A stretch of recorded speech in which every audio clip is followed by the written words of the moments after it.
Shanti sister, how are you? Om Shanti, brother. I'm fine. How are you, brother? Fine. We both have seen interview of Gaur Gopal Das recently in Beer Biceps channel, and he was discussing various things. So let's discuss about what he discussed in that interview. He Um, defined meditation, brother. He defines meditation as being fully present. What's your thought on this? yeah, that's true, sister. Not only him, uh, many spiritual gurus that came after Osho and Jiddu Krishnamurti. They've been saying this all the time. Uh, the main reason for that is nobody knows anything about God. So that's the reason they think being fully present is meditation. Meditation is focusing your mind. But where to focus is the actual question, because anyway, your mind is focused somewhere. Even if you get distracted, it means it's getting focused elsewhere instead of where it should be focused. So can you call that a meditation? Because he calls that. Everybody calls that. So that's what they mean by being fully present. He says, um, instead of making meditation for 1 hour, I want to make the whole life as a means of meditation. And he says it means being fully present. That's what everybody means by being conscious, being fully present. So he says while taking bath, he would usually sing cinema songs before taking sannyas. But after taking sannyas, he would sing bhakti songs. Then he decided, why can't I meditate instead of singing? Because I can't do both. So now he stopped singing so that he can feel the water splashing on his body. So that's what he thinks as meditation. Even in Zen meditation, they say if you taste every drop of coffee while drinking, that's meditation. It looks very nice to listen, but is that really meditation? What do you get? Of course, everybody goes to biryani shop because they want to taste it. Does it mean are they are doing meditation? So they go to prostitute home to enjoy it. Does it mean they are doing meditation? So it's quite opposite to what meditation is. Meditation is not being fully present to the fully present in the present situation. Instead, it's detaching yourself from the present situation. Because we are living in Kali Yuga, which means it is filled with sorrow. If you're fully present to all the sorrow things that's happening around you and to you, it's going to increase more and more pain for you. Then what's the benefit of doing meditation? You will go mad if you think that's meditation, because everybody is doing that. Meditation is the means to detach yourself from everything that's happening around you so that you are not impacted by what's happening around you. Because most of what's happening around us is nothing but bad, worse, and worst. So, if you are able to detach yourself successfully, then you will not be affected by what's happening around you. That's the number one aim. And the second aim is not only you should be able to detach yourself and to protect yourself from the sorrow, but also you should be able to maintain the happiness constantly. That will never be attained by being fully present to what's happening to you. If a teacher is beating a student, if he is fully present, then that's it, right? So one should be able to detach. If you get a psycho wife, psycho husband, if you're being fully present, then you are ruining yourself than it already is. So you should be able to detach from what's happening around you so that you can maintain your mind peaceful. That will impact those around you. If you are happy, no matter what your situation is, even the people around you will be forced to be happy by your positive, happy vibrations. That's what meditation is. But how do you do that? Actually, that's not meditation. That's what you get from meditation. Then how do you meditate? By connecting yourself constantly to God. But nobody knows who God is. Because he says why he was wearing tikka or that bindi in the forehead. He says Muslims wear burqa to represent their religion. Likewise, I'm a Krishna Bhakt. So I'm showing to the world I'm Krishna Bhakt by wearing this. Is that why it's worn? Actually, is that why Muslims wear burqa in the first place? To display that they are Muslims? That's not the case. They want to protect themselves from external things. So people's eyes are so criminal. They don't want to be the inducing factor for men to get lustful. That's why they cover their face. Likewise, men grew beard so that they don't appear beautiful anymore. So girls don't get attracted to them. But unfortunately, the world now has become such that people get attracted to even bearded people. So it has become a trend now. People get attracted to those who are wearing burqa. So Satan is at its peak now.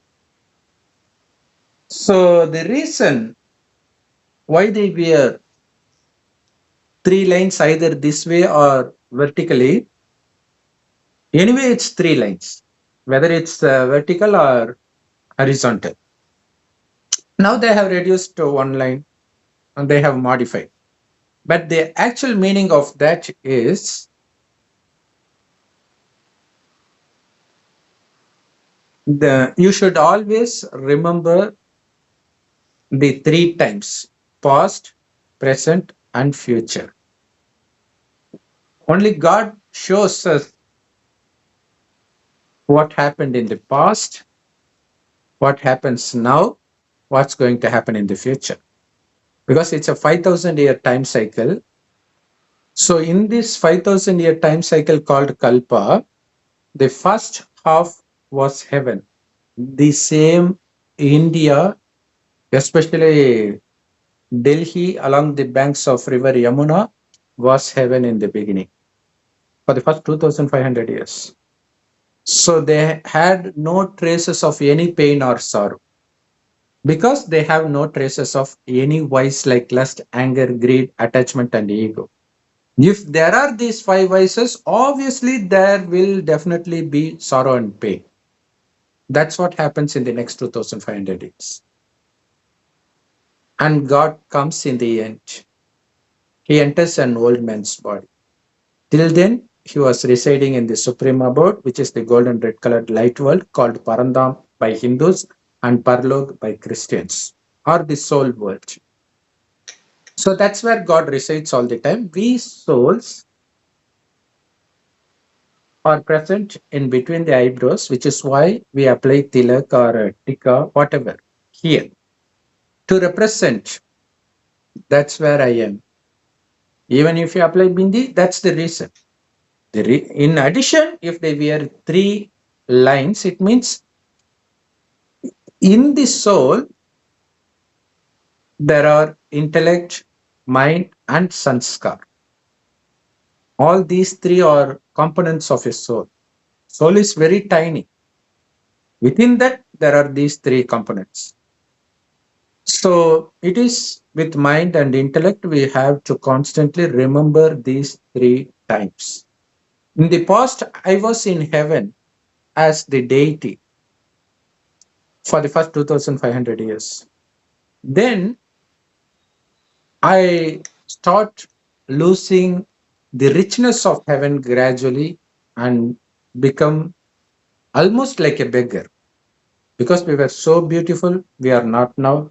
We were so rich that our palaces were made of golden bricks. Now it's very difficult to find gold. And our characters would be so divine. Now people's characters are so that even girl child of 10 months are not spared from rape. So the world has become so devilish.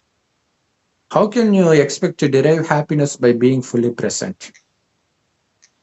So God says the reason the world has become hell, which was heaven in the beginning, is because in heaven you were fully soul conscious.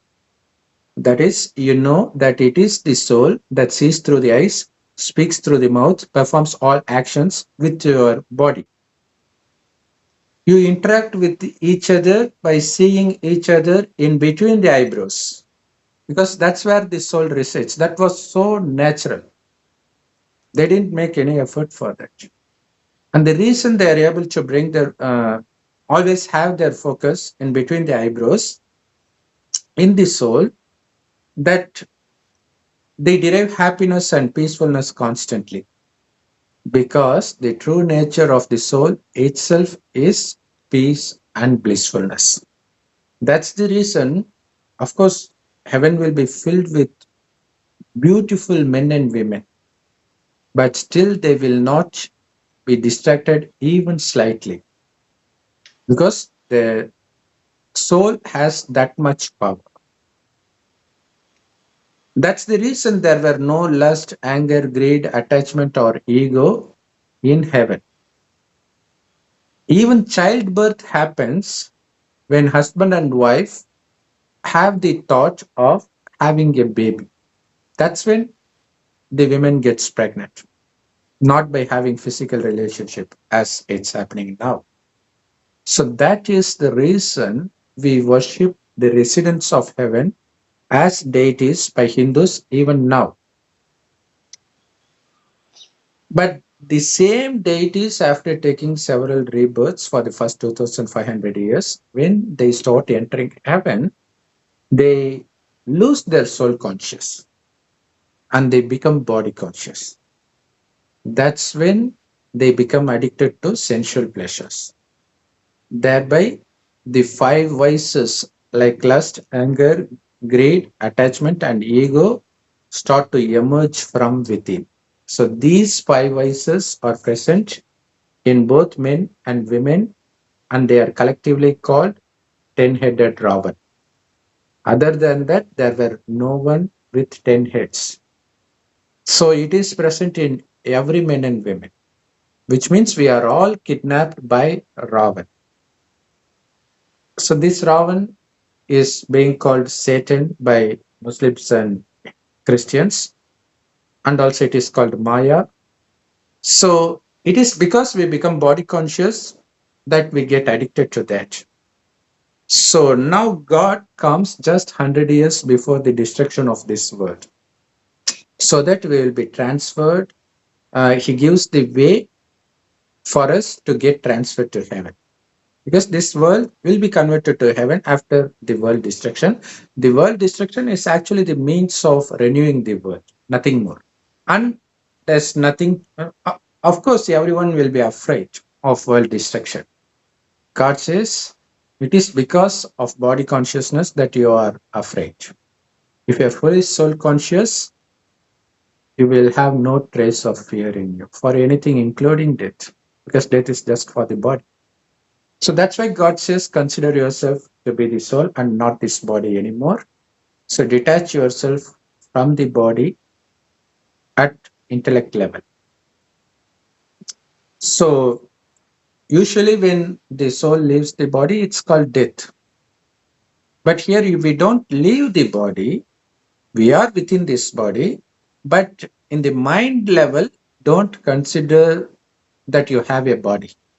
Just consider yourself as a point of light, and interact with each other by seeing them as point of light. After all, it is the soul that listens. It is the soul that speaks. So your concentration should always be on the soul, but that's impossible because for the past 2,500 years, we've been addicted being body conscious. So conquering body consciousness is not that easy. It will take time and effort. And the number one effort you need to make to remain soul conscious is to consider yourself to be the soul and to connect your mind to the supreme soul who shines like a tiny star in the golden red colored light world. This God is called Shiva by Hindus, Allah by Muslims, Heavenly Godfather by Christians. So God is just one. Although there are many gods in Hinduism, it is only to God Shiva that we worship in the form of lingam, which means the representation of God Shiva. It's nothing but a point of light. They have portrayed in a bigger form so that we can worship, or else we can't worship because he is so tiny that he is not visible to anybody. Our soul is also that tiny. And he enters an old man's body just 100 years before the destruction of the world because even he needs a body to speak, just as we need a body to speak and listen. So he has to come and give this teaching. And the teaching is available absolutely free of cost in all Brahmakumari's Rajog meditation centers. The essence of that teaching is to consider yourself to be the soul and to connect your mind to the Supreme Soul, your Father. So instead of calling him God or anything, call me as the Father. That's what God says, because he likes the word Father more than God. Because by calling him God, you are keeping him at a very long distance. But by calling him Father, he is very close to us. He is Father because he is giving us the inheritance of heaven. So, remembering God as a point of light as much as possible, no matter what you do, is the actual meditation. That's Karma Yoga. Not tasting every grain of rice is meditation. That's quite opposite to meditation. That's not yogi life. That's bogi life. If he wants to enjoy the pleasure of splashing water, then obviously he will enjoy sex. That's body conscious, right? You should be able to detach yourself from the body. In Srimad Bhagavad Gita, it is mentioned, detach yourself from your body and bodily relations and surrender yourself fully to me. Unfortunately, it is mentioned that Sri Krishna spoke those words, but it is not Krishna. It is God Shiva who speaks now. Because Krishna couldn't say to give up all the bodily religion and bodily relations because he himself is a bodily being. He takes birth like us. He dies like us. How can he be a god? He goes to school. If he's a god, what's the need for him to go to school? Right? So God doesn't take birth like us through a mother's womb. He directly enters a man's body and he names him Brahma, starts giving this teaching. That's what's available in all Brahmakumari's Rajog meditation centers. You can also see Murli in all languages in websites. You can Google it yourself. It is there in YouTube. We'll be giving the links of some of them in the description below. So, do you know who this Brahma was? This Brahma was Sri Krishna initially in heaven. After taking several rebirths, he forgets himself. That's when God enters him and he reminds him that you don't know who you are. You are the king of heaven, the highest status of heaven. Of course, in human, Sri Krishna is the number one. Despite that, he is not God. So it is through the teachings of God Shiva an ordinary man becomes Narayan. That's why in Hindi it's mentioned Narse Narayan, Narise Lakshmi. Nar means Kaliyug man. Nari means Kaliyug girl. She becomes Lakshmi by taking the teachings of God Shiva. That's why even in Purana it is mentioned that God Shiva gives Sri Krishna with Swadashan Chakra. That's nothing but this time cycle, knowledge of this time cycle, which is just 5,000 years old. But in scripture, you will find it as long as lakhs of years.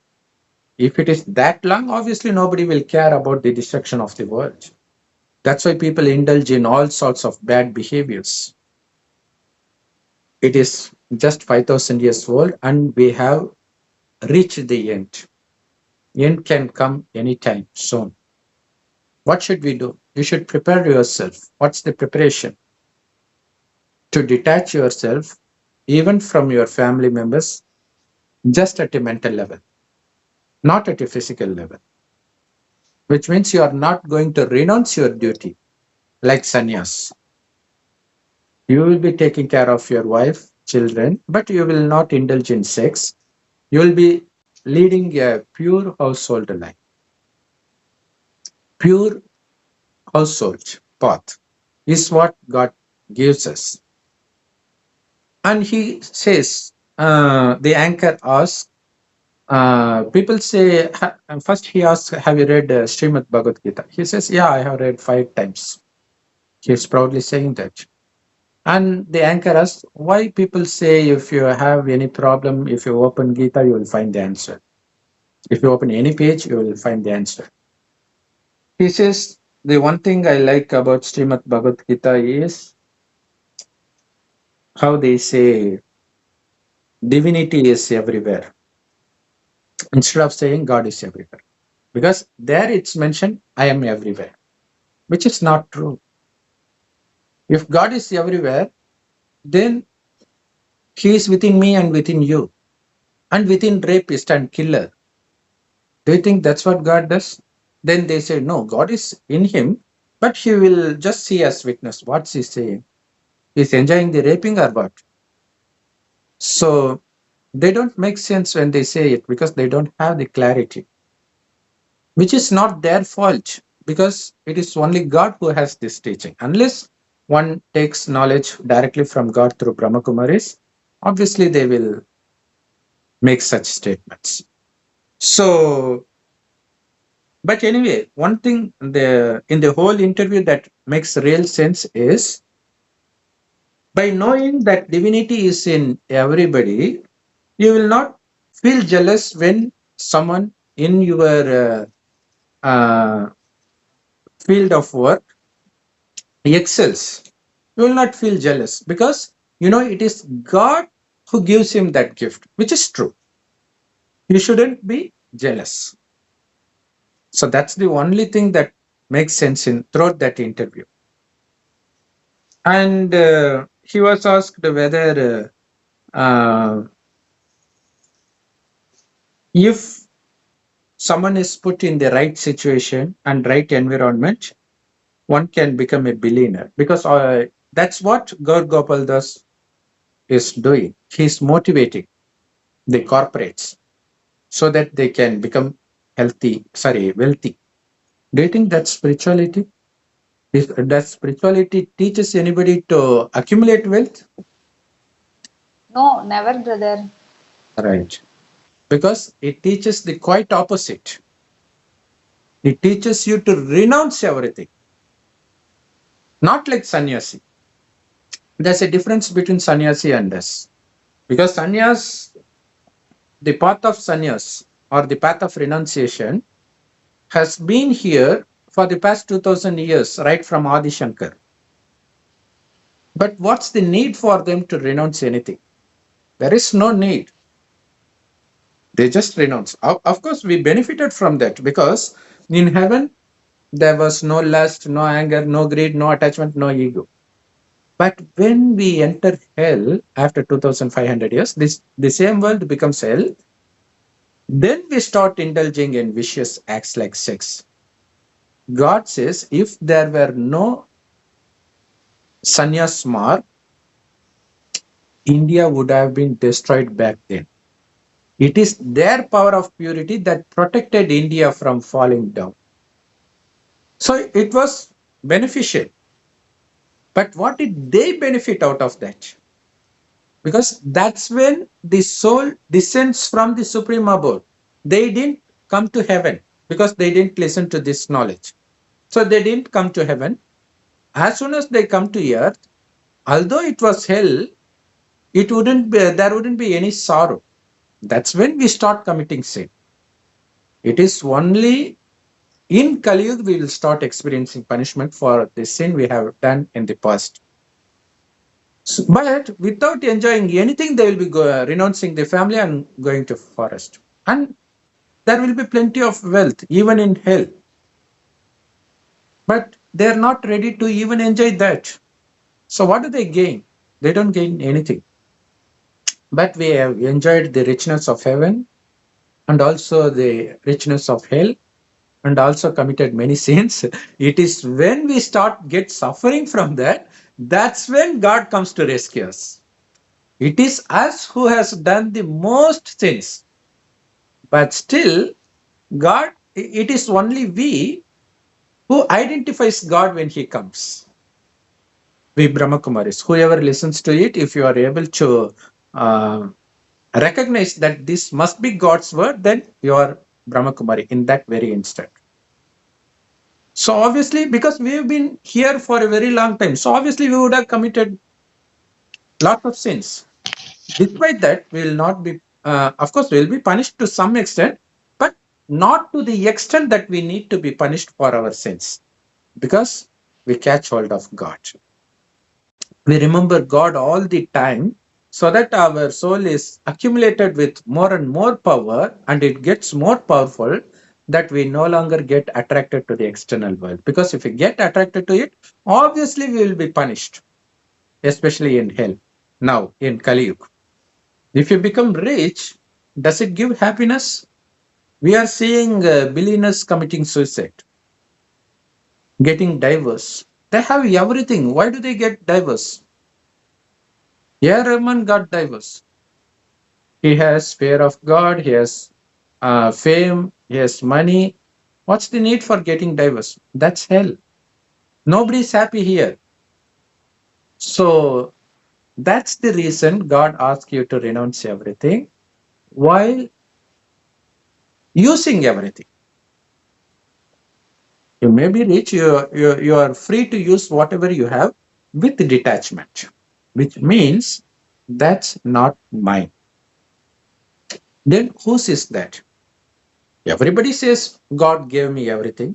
Why can't you remember that while using it? It's not mine, it's God's, or it's somebody else's. If somebody has given you some jewel by trusting you, because they have to leave their home for the vacation, they may be handing over the jewels to the trustworthy neighbor, right? So, are you allowed to use it? You can use it. You can use it because it's with you. But you will always be detached. You know it's not yours.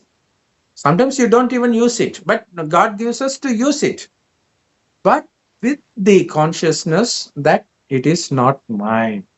This body is not mine. This mind is not mine. Because after becoming a child to God through Brahma's teaching, nothing is ours because we have taken a new birth. It should be like a newborn baby. Baby doesn't know anything other than what his father and mother teaches. Likewise, now our whole world should be God. You should never think, see, read, speak anything other than what God says. Because our world is new now. So that's how we become pure. Because this world is so corrupt, you have to detach yourself. Only For the sake of service, of giving this knowledge to others, we come in contact with others. Otherwise, we stay separate. Why? To purify ourselves. How? Not by taking bath in Ganges. How can water purify your soul that's so corrupted with lust? Can anyone, after taking bath in Ganges, can say that I have completely overcome lust? It's highly impossible. No matter what you do, no matter what religion you belong to, it's impossible. It is only by remembering God as a point of light, as much as possible, you will have that power gradually, depending on how much intense effort you put. Brother, what's wrong in having attachment towards our loved ones and wealth? Yeah, that's a nice question, sister. Uh, the answer to that is there was nothing wrong previously. But now it's the time of destruction. It's near because God comes just 100 years before the destruction of the world, and it's been 18 years already since the God came.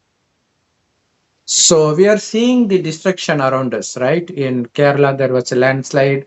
In Tiruvannamalai, there's another landslide, and we've been seeing frequent floods in many states of India and across the globe. And also famine. We are clearly seeing the destruction of the world. It has already started, even before the starting of the World War. Maybe it has already started, who knows? Maybe this Palestine war or Ukraine war will develop into, escalate into the World War. That's possible too. Now, the problem here is, for example, if my daughter is afflicted with cancer, so of course it should be her karma. So she will have to undergo certain things. And also it's part of my karma that I have to take care of her treatment. But what's the need to get worried? Just because I am attached to her, that makes me worry. Because the soul is always there. It's my daughter only from the moment she was born to me. Before that, she was somebody else's daughter or son, somebody else's mother, somebody else's grandma. So it takes birth after birth. So it's because we are quite unaware of it, we develop attachment to the extent that we can no longer live without them. That's why people, after the death of their husband, they even commit suicide, even now. Even while they are in love, they commit suicide because they're so attached to that. Likewise, a girl was murdered by his lover. On hearing the news, her father, although he was a police inspector, he couldn't bear it. He was drinking, he was consuming alcohol non-stop to the extent that he died the very next day. So why should he die? Because the soul has no power. It's so attached. It is because soul lacks the power, it gets attached to everything they see. That's the main reason we are seeing extramarital affairs so often. It's not one affair. They have multiple affairs at the same time. Because their mind get attached as soon as they see the opposite sex. That's the indication of how weak our soul is. And that's the reason we have lost everything that God gave us 5,000 years back. So in order to attain everything, you need to stay detached, because or else you can't handle the richness of heaven. What will you do? If, somebody is so fond of eating a variety of dish or some fruit, what if he goes on eating that? He'll have stomach problem, right? So likewise, in heaven, everything will be in first class. be it human, be it fruits, be it flower, everything will be first class. So you can't handle the richness of heaven with this mentality. That's why God prepares you by making you detached of everything. Because this is hell. After all, everything is giving you nothing but sorrow, but still you can't detach from that. And by detaching yourself, when somebody in your family dies or cheats on you, you don't get affected because you know this is Kali Yuga. We don't know what human mind will think next in a particular situation. They might be so loving to you throughout your life. One fine day they will say, okay, I don't want to be with you. This is where heartbreaks happen. That's another question he was dealing with this interview. So he says almost everybody is in a relationship and they can't take cheating. Of course, it's hard. People want to deny that they don't get hurt. No, it's okay to get hurt. It's okay to cry. It's okay to share it with someone you trust. Instead of sharing with someone, then you fear whether he will say this to everybody. Have someone you trust and share everything with him. Then sometimes it takes 2 weeks to 2 years to heal yourself. And what next? That's what he says. Why do we need him to say that? Because that's what everybody undergoes, right? If somebody cheats on their spouse, they will get hurt, they will cry, they will say that to everybody, and obviously time heals. Then what's the role of him in this? That's why God asks us to stay detached. Because you don't have the power to stay detached, do you want to attach yourself to somebody? You get attached to somebody or something. So detach yourself. How do you do that? That's the number one question, the essence of God's teaching, by attaching yourself to one God and nobody else in the world. Because he is imperishable, he is unchangeable, he is not going to cheat you. More you remember him, our soul power will increase more. But if you remember anybody else, soul power will be depleted, and one fine day he will cheat on you, or at least he will die. Either way, you will be hurt. Sometimes you will even become so mentally disturbed. Sometimes you may even commit suicide. So that's the indication of the weak soul. Obviously, Kali Yuga means the Yuga of weak souls. Everybody is a weak soul here. That's why God makes us, strengthen our souls by making us realize that we are soul, and to connect our mind to the Supreme Soul all the time, no matter what you do. Whether you speak, whether you eat, whether you take bath, whether you take walk, whether you ride, whatever you do, just remember him as a point of light with loving relationship with him. Consider him as a father for 1 hour, then as your mother, then as your husband, then as your child, so that you no longer have attachment to the human father, mother, child, because they will die one day, they will cheat one day. Now, since all your relationships are established with just God, who is imperishable, who is always there for you, then no matter what people around you do, you will never get affected by it. Because in a mental level, you are not attached to anybody but to God.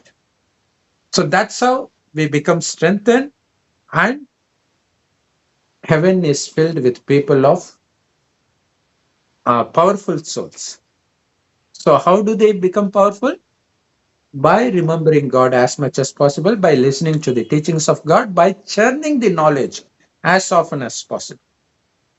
So although God gives this knowledge to everybody, Only 1 in billion takes this knowledge. And even though among those who take this knowledge, very few follow this fully. Among them, the number one is Sri Krishna. So that's none but Brahma, into whom God enters and gives this knowledge. And another beautiful thing about this time cycle is whatever happens in one kalpa keeps repeating kalpa after kalpa accurately without any change. Which means in the previous kalpa, we were discussing the same topic on the very same day. Even in the next kalpa, on the very same day, we will be discussing the same thing. And those who watch this, they will also watch this kalpa after kalpa. It's so accurate, which means my soul, in my soul, it is recorded that I should be doing this now. In your soul, it is recorded you are watching this now. So if you know this knowledge, there are many secrets which you will know by learning Murli daily.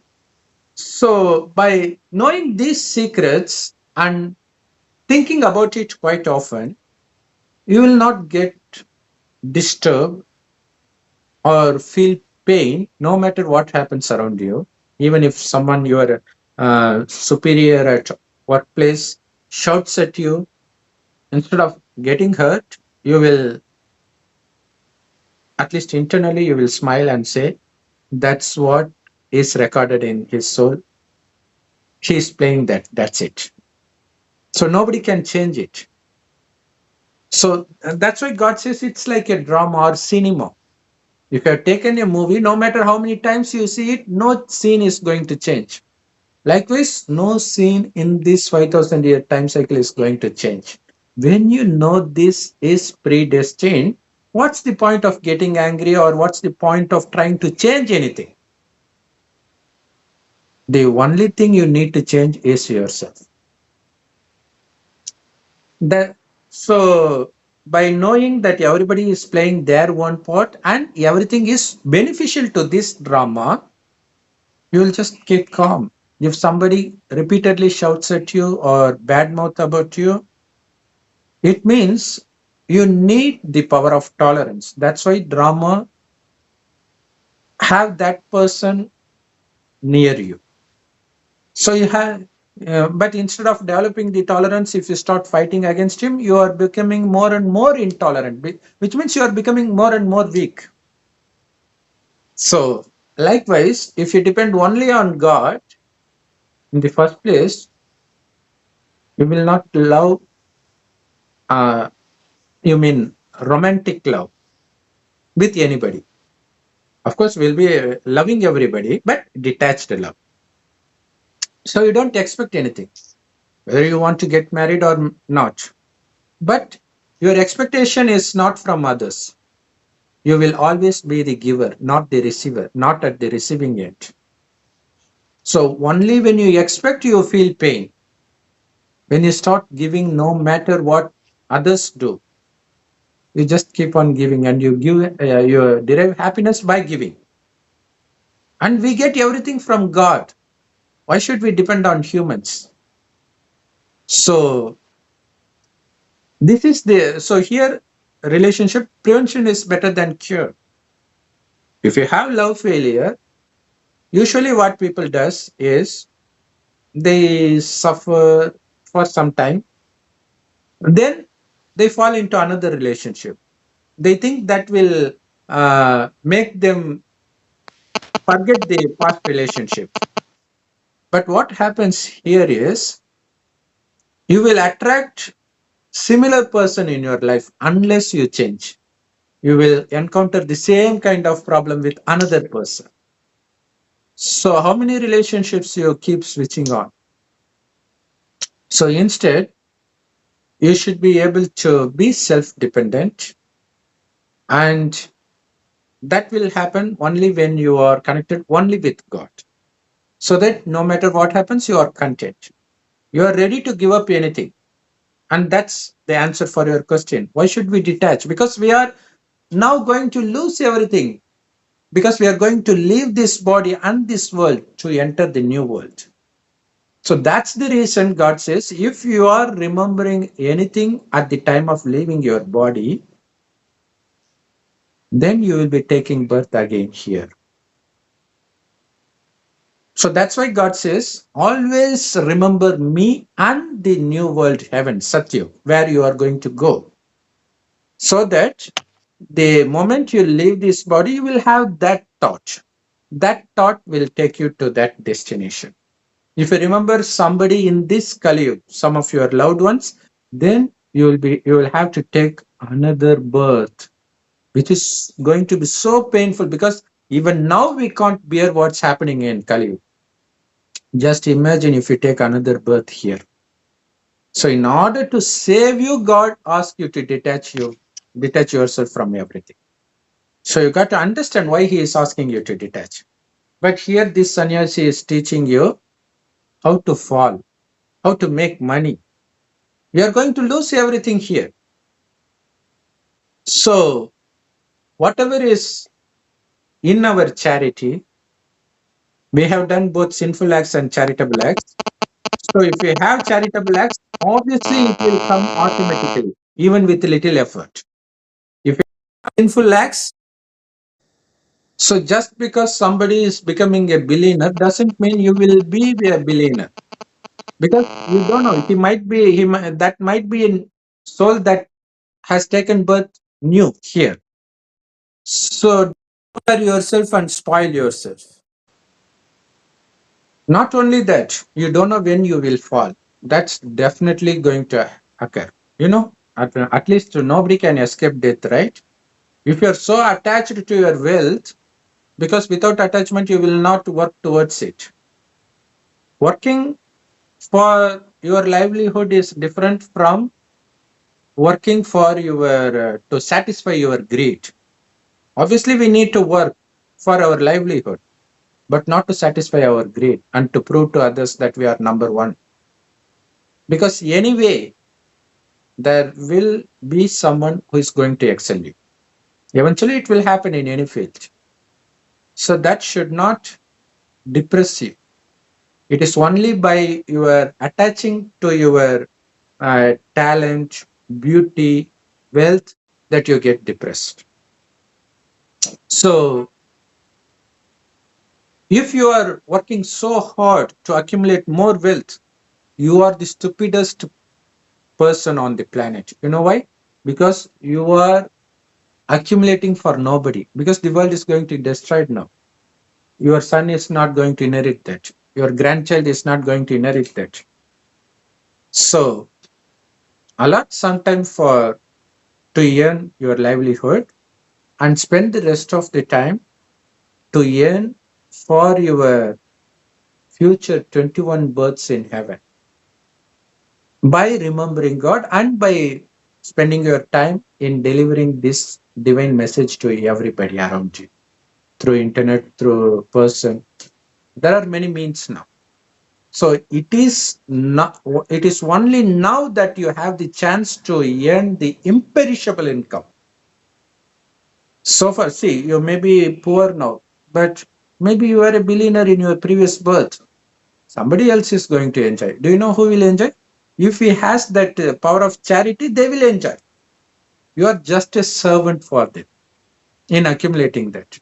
Mostly you will find a wealthy person, they don't enjoy that wealth at all. They will keep on accumulating. Then when the time comes that they have to leave that, then they will be in coma because they don't want to leave.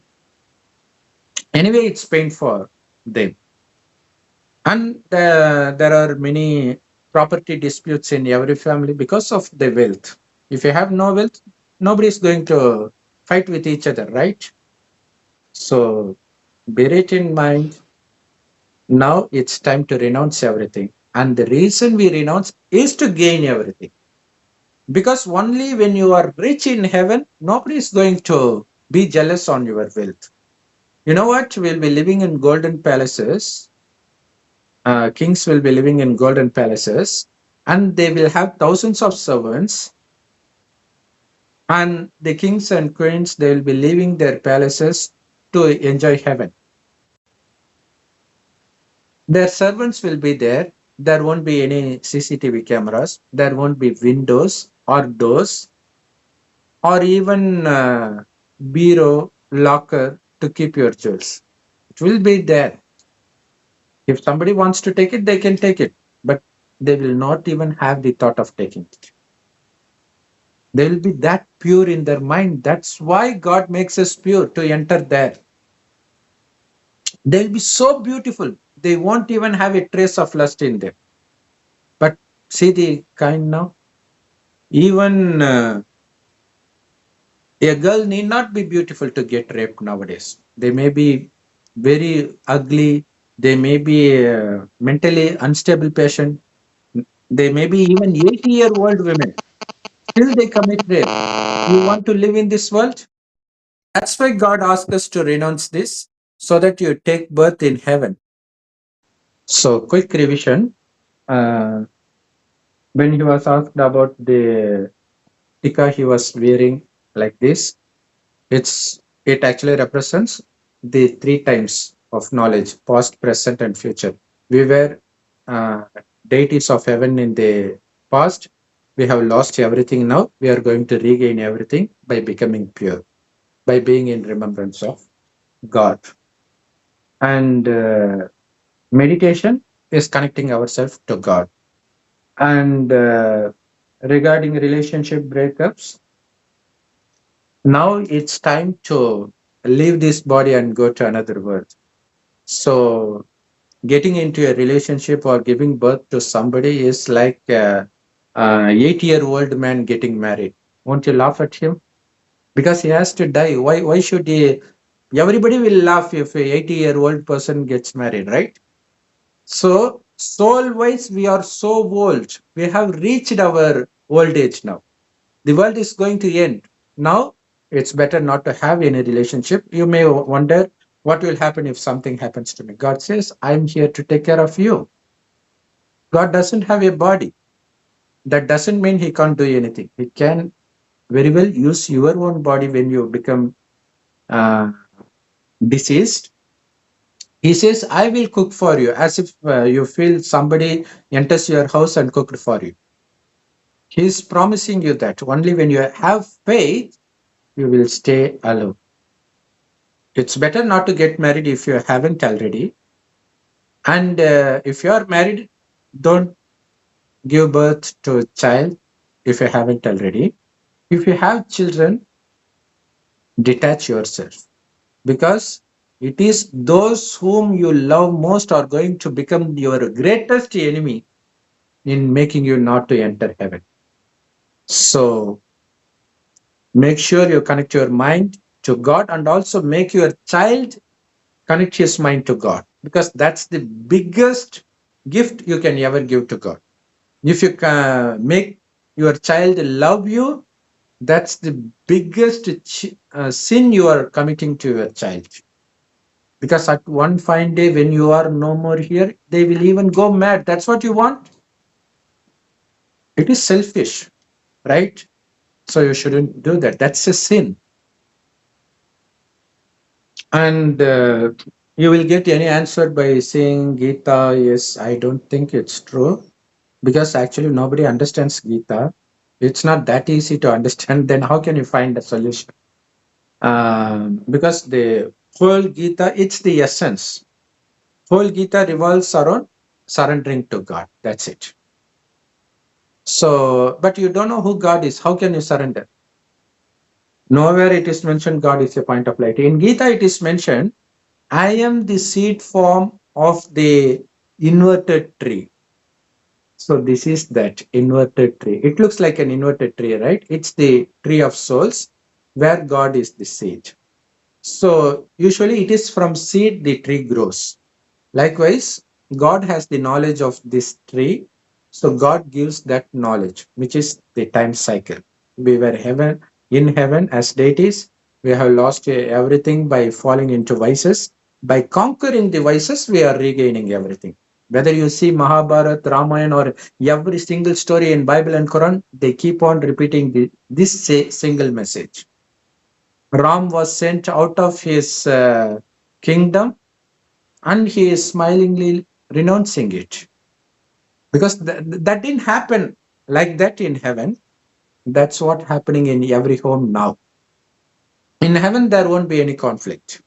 In heaven, there were Ram, Sri Krishna, everybody were there. They were living peacefully. There won't be any Mahabharata or Ramayana war there. It's happening now. The third world war would be the final Mahabharata war. And before that, there would be war inside to drive away the vices from us. So, and now he's ready to give up his kingdom, but still there is lust between Ram and Sita. So Ravan is shown as an embodiment of a womanizer or sex. So the reason he is shown to have kidnapped Sita indicates that he has kidnapped not only Sita but also Ram, which means they fall into lust. So it's very hard for him to destroy Ravan, which means to conquer lust. Then he, after conquering lust towards the wife, what's the relationship between wife and him? And moreover, we are considering ourselves to be the soul, not as the body. So our intention, if we are married, is to make our wife into a brother soul. If you see her as a soul, it's a brother, because all souls are male child for God, because only male inherits father's property back then. That's why every soul is considered a male child, brother. So he has to, the war is in making Sita into his brother, Lakshman. So that's why after some time, after proving her purity by walking on fire, Ram drives her back to forest, which means he has conquered lust. Now there is no wife part. There is only brother part, which is Lakshman. So nobody would take brother along with his wife, right? So it actually means Lakshman and Sita, they represent a single person.